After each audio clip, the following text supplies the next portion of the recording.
Asalaamaaleykum ñu ngi leen di nuyu yéen ñëpp ñi nga xamante ne yéen a ngi safoo Sen Sport tey jii nii ñu dalal Lamine Mesdames waxtaan ak moom ci lépp loo xamante ne jëm nañ ci sport de combat pour ñu wax ñu ci xalaatam ñu wax ñu li nga xamante ne ñu koy dugg ci mbégte ak jafe-jafe et puis ak projet yi nga xamante ne moom am nañ ko pour développer vraiment le sport de combat au Sénégal Mesdames nuyu naa maa ngi leen nuyu waa Sen Sport di nuyu aussi ñi leen di seetaan ñëpp waaw di kontaan aussi seen visite. merci Mesdames question bi ñu lay njëkk laaj mooy jëm ci déjà dañu yëg que ni da nga créé benn discipline bu bees bu tudd Samado ñu la doon laaj tey jii nii nga wax ñu ci Samado. waaw Samado mooy sama expérience xam nga wolof la sama. do ci arts martiaux yi en tout cas ci langue japonaise voie lay signifié wala yoon bi ngay jaar wala méthode sama do boo ko woon tekki daal mooy sama expérience sama jaar-jaar sama xam-xam en tout cas sama gis-gis donc man lu ëpp ñeent fukki at nekk naa ko di pratiquer art yu bari que mu nekk karaté que mu nekk taekwondo lañ ma gën a xamee nag parce que nekkoon naa entraîneur d'équipe olympique nekkoon directeur technique régional directeur technique national fële ma gën a xamee mais def naa art yu bari comme ay hapkido comme ay kobudo comme ay kickboxing donc nag pour man soo amee expérience bu toll noonu war na quand même nga war a mën a am loo produire loolu moo tax ñu xalaat jël sama expérience yooyu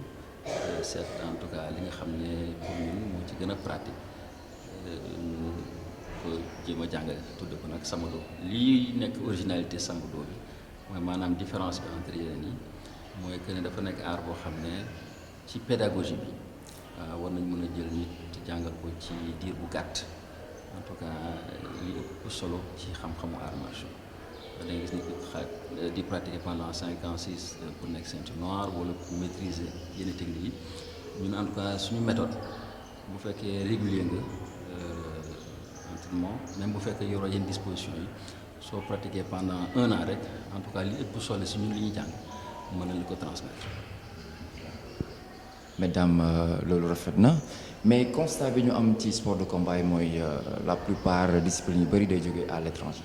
tey jii nii bu ñu déggee nga wax que ni créé nga Samado day nekk ci ñun lu bees moo tax ñu lay laaj ndax réellement outils yi nga xamante ni yittewoo nga ko pour promouvoir discipline bi vraiment ndax préparé nga en conséquence ci loolu. waaw en fait dafa nekk xalaat bu yàgg donc peut-être 2017 lañ jël décision commencé ko jàngale mais en tout cas épreuve wala en tout cas exercice yi nga xam ne mu nekk ci Samado am na ci xam ne maa ngi ko mettre au point depuis 1991 donc beneen bi aussi bi ñu tàmbalee Samado bi xam nga boobu fekk na ne maa ngi sax extérieur amoon jot pour gëstu amoon jot pour expérimenter li may def foofu laa ko njëkk a tàmbalee ba cette premier club Samado à part bii nga nekk ni tey nga xam ne ñu ngi ko monté en 2017 Italie la nekk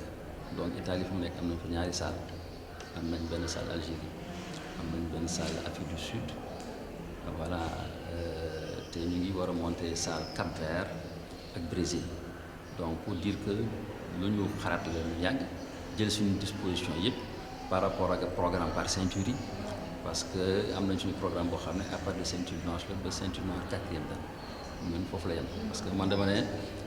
am na fooy toll war nga mën a nag ne wàcc naa alxuraan wala mokk naa alxuraan alors que boo gisee ñuy jàngale arts martiaux fii doo mokkal tamit gars yi dañ lay tegle ay dan fii ba ngay xëy dee doo mës a mokkal pour man nag loolu lu ñu tay la pour retenir ñu ci discipline bi war nga mën a pratiquer pendant un bon bout de temps nga mokkal su la neexee nga continuer su la neexee nga seeti leneen. sur le plan local nag yëkkat. waaw kon sur le plan international laa jëkk am club à part bi dama xalaatoon sax dans un premier temps jël sama temps en tout cas pour former instructeur yu baax bala ñu commencé tas mais dama def benn interview nga xam ne journaliste yi chaque fois ni la posé question boo xam ne doo ko xaar ma rëccal waxu Samado léegi nag ñu bari bi ñu ko déggee interview bi nag di ma interpellé ne dañu bëgg jàng Samado j'étais obligé un peu répondre à leur attente si laa demee Gambie moo jógee Gambie nag ma commencé tourner dem Saint-Louis Mbacké Touba Tivaouane ainsi de suite ba loolu moo tax sax boo gisee suñu manifestation bi ñuy mujj def nii on a eu pas mal de compétiteurs en fait am nañ 320 personnes yi nga xam ne ñu ngi participant ci coupe nationale bi te ñi ci ëpp bi ñu adhéré matul ñaari weer. excellent donc vraiment Maître loolu gëm nañu bu avancé dina nekk projet bu baax pour sport de combat fii ci biir Sénégal donc Maître Dame ba tey ñuy continuer waxtaan bi donc gis nañ ni yow yaa fi indi MMA Sénégal MMA nekk discipline boo xamante ni déjà mu ngi vraiment développé sur le plan international donc ñu doon xaar ci yow vraiment nga installé projet boobu mais gis nañ ni dafa mel ni dafa am ay jafe-jafe yu ci nekk donc jafe-jafe yooyu lañ bëggoon vraiment nga waxtaane ko tey jii nii pour voir vraiment Sénégal naka la ñuy dem fexe ba vraiment MMA bi implanté wu comme il le faut quoi comme la lutte comme les autres disciplines. waaw ni ñu indee MMA noonu la ñu fi indee Hapkido après Hapkido noonu la ñu fi indee Taekwondo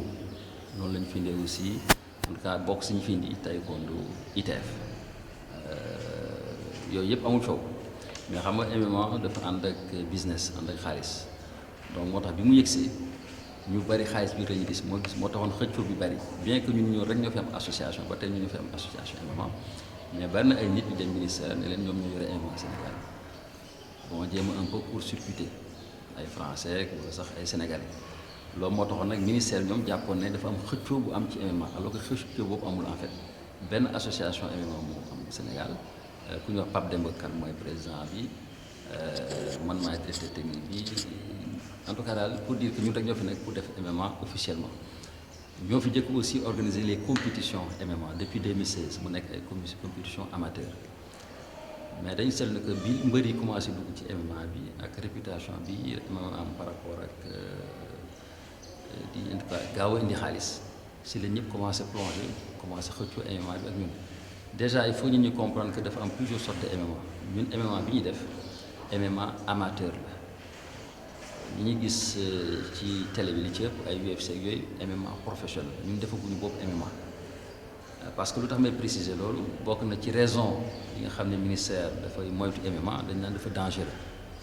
alors que règle amateur. surtout loolu maintenant bëggoon naa nga wax ci parce que il paraît que MMA dafa dangereux. waaw moo tax mooy ne sport de combat bu dangereux. moo tax mooy ne dafa am école MMA yu bari ñun MMA amateur la ñuy def léegi pour wane rek simplement que dangereux ñaata exemple laa joxe def nañ fi benn gala def 8 combats médecin bi yëgul benn yoon te sport bu ñëwee dafa dangereux suñu combattant yi bu ñuy yëg dañuy sol ay protège tibia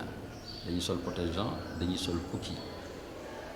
loolu benn fan la beneen exemple bi may joxe dafa am aussi MMA pour xale yi mooy les jeunes d'ailleurs ñun sax ñu ngi inscrire pour dem championnat du monde des jeunes règle yooyu amul dóor coup de pied ci bopp karaté am na coup de pied ci bopp mais sax da ngay contrôler mais fii da nga sax dóor amul dóor coup de poing ci bopp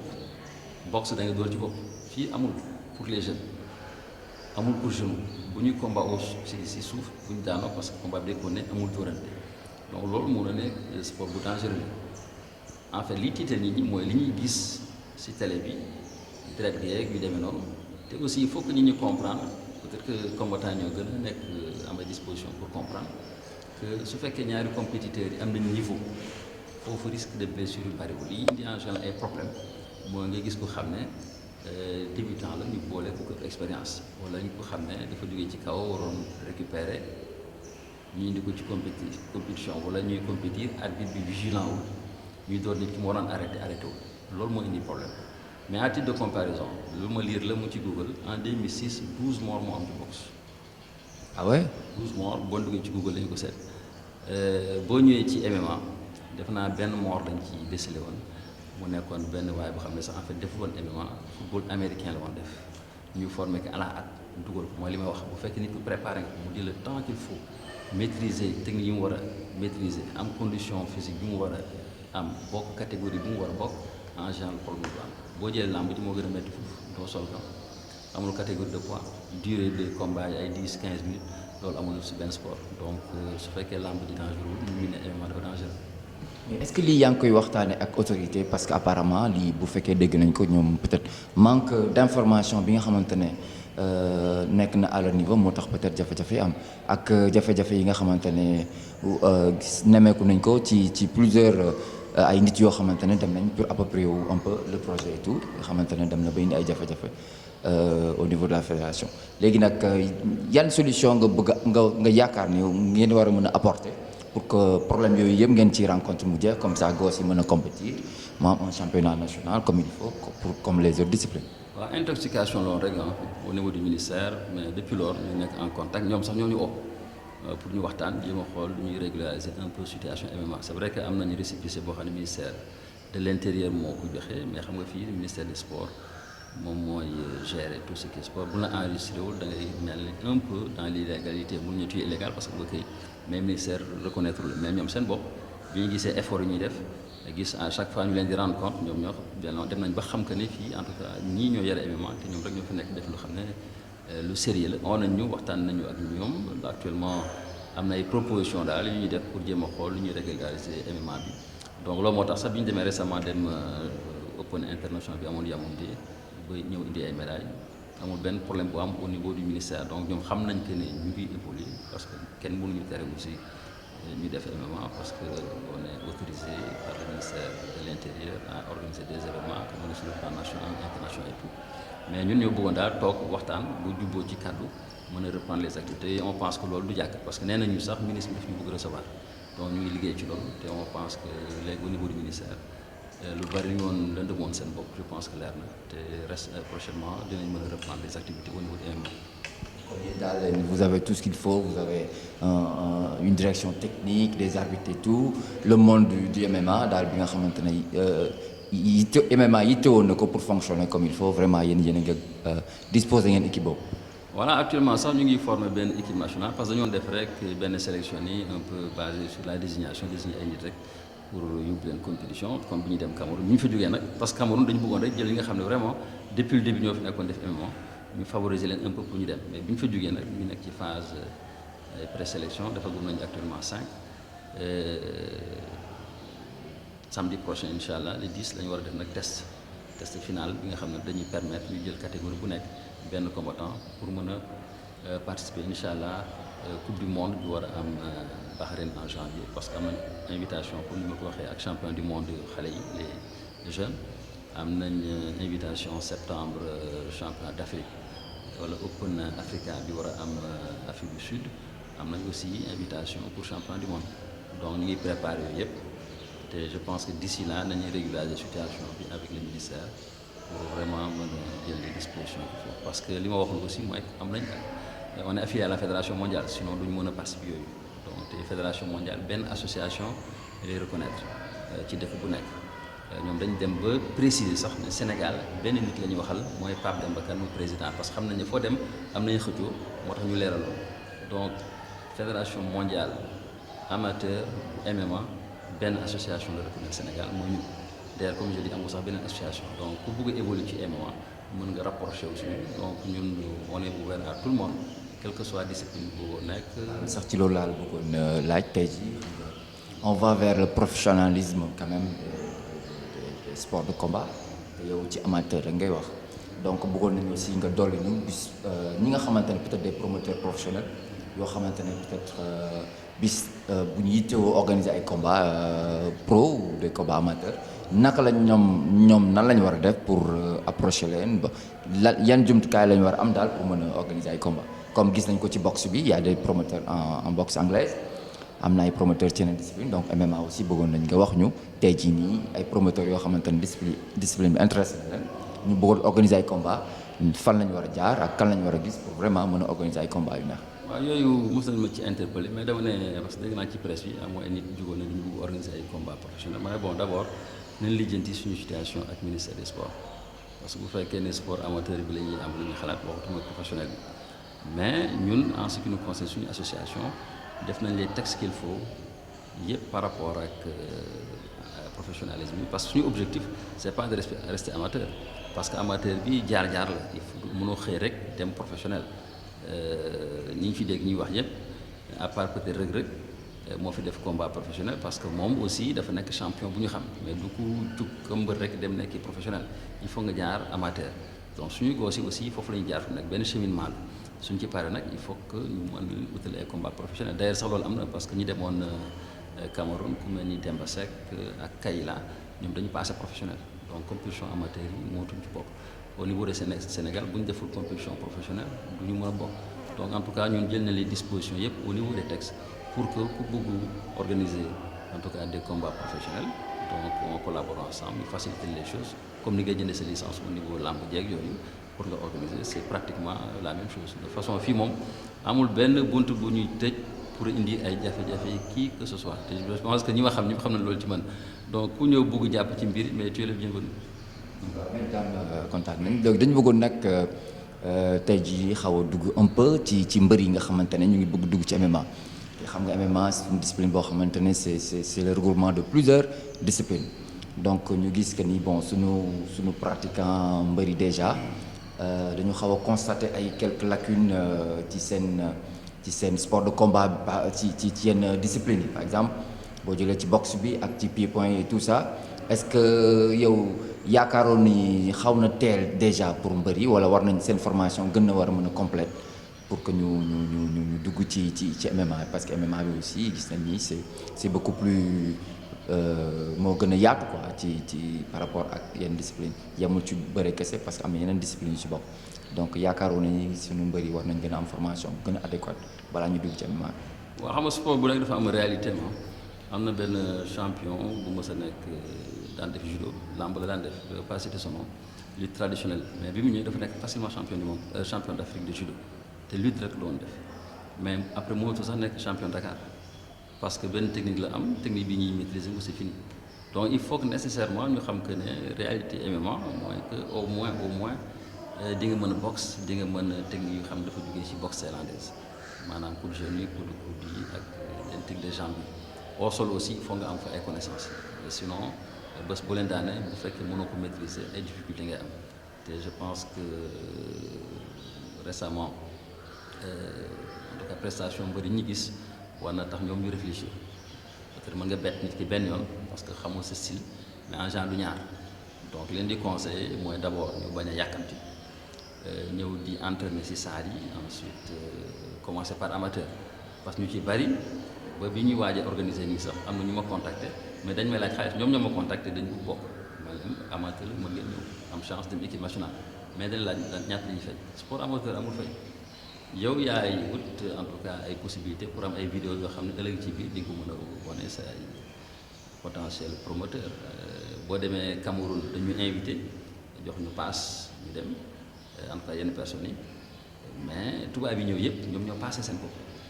exiger wuñu dara parce que dañu soxla ay vidéos parce que ay amateur la xam na ni il faut nga def say preuves au niveau amateur pour mën a dem professionnel donc fii aussi il faut que mbëri comprendre loolu d'abord il faut ñu yokk seen bagage technique ñu ci bari c'est vrai que dañuy def boxe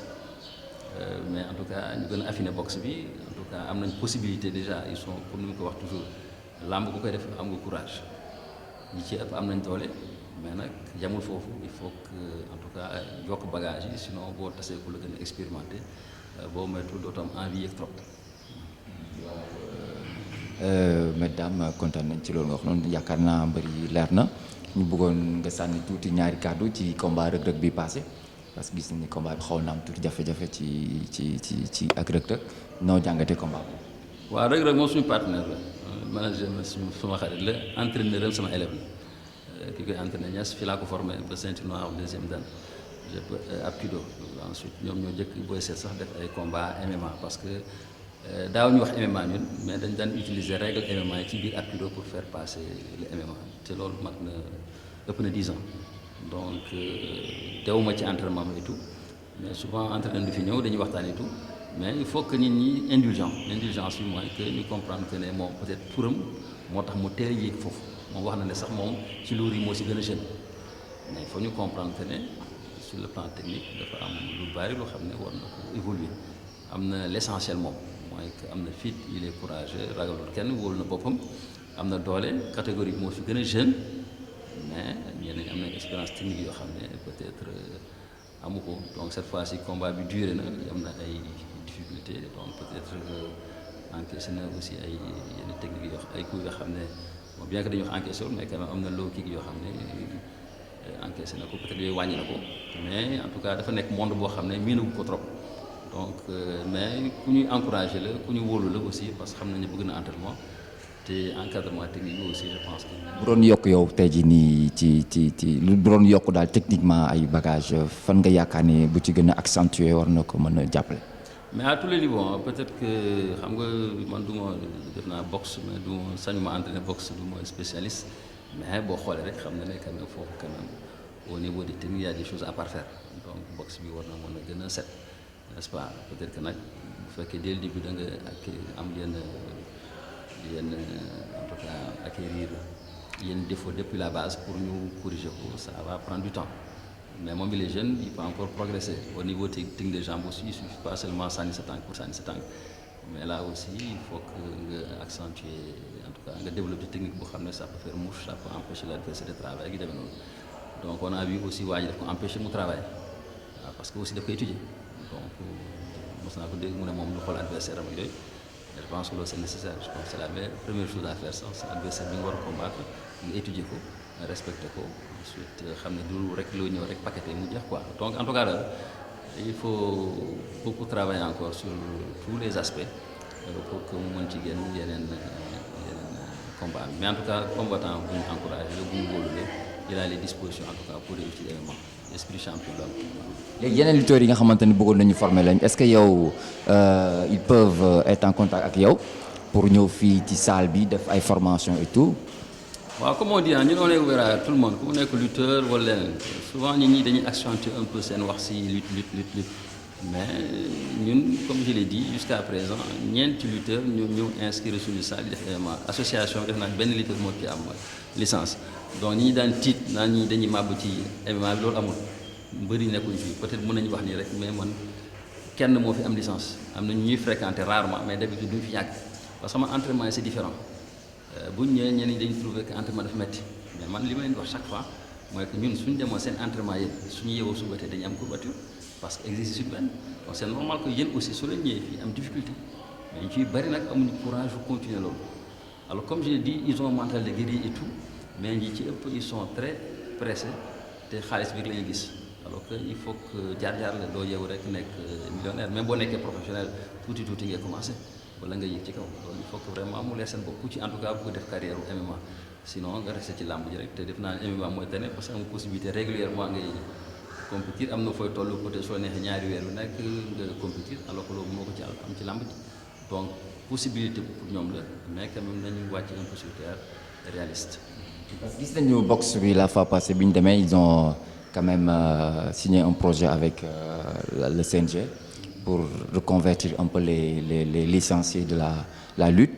éventuellement parce qu'il y a plus de 4000 et quelques licenciés qui yoo xamante ne tout le temps la ñu am combat donc projet bu mel noonu yaakaar naa yéen aussi waa association MMA war ngeen ko mën a xalaat pour au moins les lutteurs yi nga xamante ne amuñu combat ci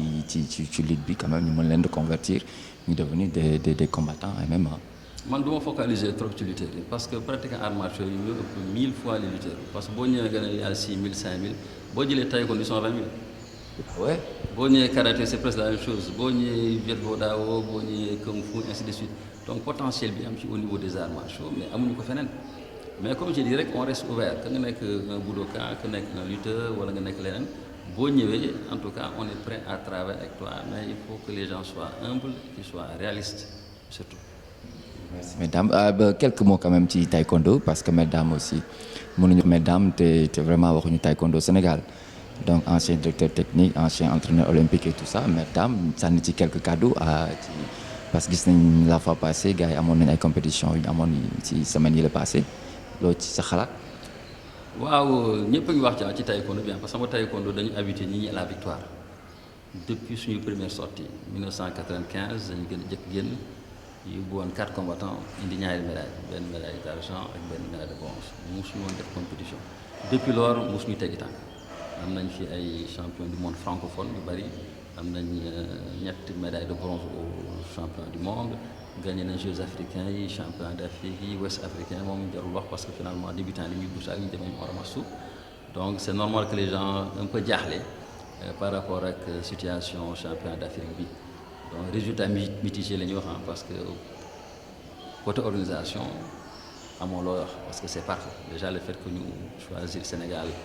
pour organiser fii loolu liggéeyu président bi la liggéeyu fédération bi la lu leen di féliciter la mais sur le plan technique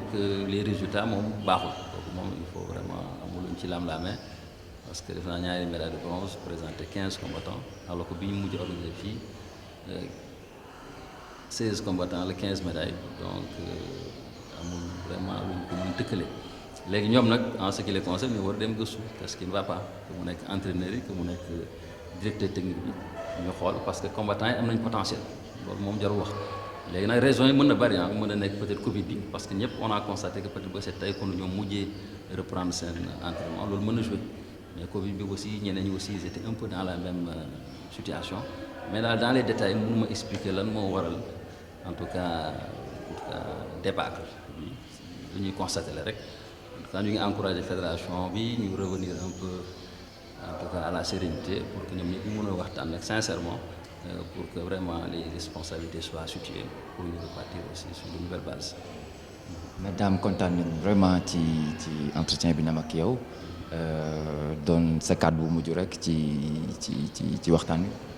waaw ñu ngi kontaan trop parce que initiative bi ngeen am la pour créer seen chaîne bi lu ñu soxla lépp en tout cas activité en tout cas initiative boo xam ne dafa jug pour faire avancer les arts martiaux ñun dañ ci tàccu parce que mooy suñu yitte mooy suñu raison de vivre sax pratiquement si j'ose dire donc encourager leen pour que vraiment ngeen persévérer si li ngeen def te à chaque fois vous pouvez être sûr de notre appui ça lu ñu soxla pour quoi que ce soit nous sommes à votre disposition. Merci chers téléspectateurs de 7sport tey jii ñu doon dalal Maître Dame Seck muy un monument du sport de combat au Sénégal doon waxtaanee jafe-jafe yi nga xamante ne MMA bi sport de combat yi de manière générale am nañ ko